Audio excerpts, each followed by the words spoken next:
Election అప్డేట్స్ను అందరికంటే ముందుగానే తెలుసుకోవాలంటే ఈరోజే ఆర్టీవీ లైవ్ యాప్ని మీ మొబైల్లో డౌన్లోడ్ చేసుకోండి.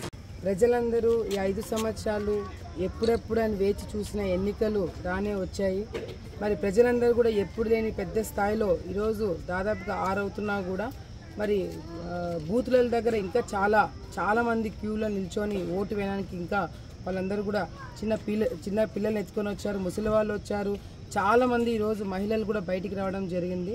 తప్పకుండా ఈ మార్పు ఏదైతే ఉందో అది తప్పకుండా మాకు అనుగుణంగా ఉంటుందని చెప్పి మేము భావిస్తున్నాము. ఎందుకంటే ఈరోజు ఓటింగ్ పర్సెంటేజ్ పెరుగుతుంది అంటే దాని అర్థము గతంలో పరిపాలన చేసిన పాలక నచ్చక ఈరోజు చాలామంది కూడా ఒక మార్పు కోరుకుంటున్నారు. మళ్ళీ చంద్రబాబు నాయుడు గారు అధికారంలోకి రావాలని మనస్ఫూర్తిగా అందరూ కూడా కోరుకుంటున్నారని నమ్మకంతో ఈరోజు అందరూ కూడా బయటికి రావడం జరిగింది.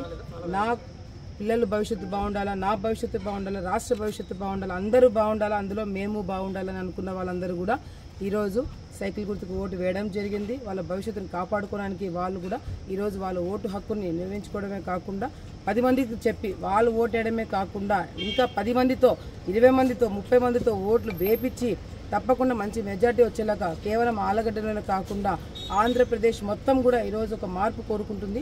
ఆ మార్పు రిజల్ట్స్ అనేది తొందరలోనే కనపడుతుందని చెప్పి కూడా మేము భావిస్తున్నాం. నమస్తే అండి. ఇది వ్యాపారం గురించి కాదు, ఓటు గురించి. ఎన్నికల్లో ఓటు వేయడం మన హక్కు మాత్రమే కాదు, కర్తవ్యం. ఎంతో మంది మహా నేతలు శ్రమించి ప్రాణత్యాగం చేసి ఈ అవకాశాన్ని మనకిప్పించారు. అందరూ ఓటు వేద్దాం. ఎందుకంటే ఓటు హక్కు ఊరికే రాదు. నా ఓటు ఎవరికో తెలుసా? అది సీక్రెట్ అండి.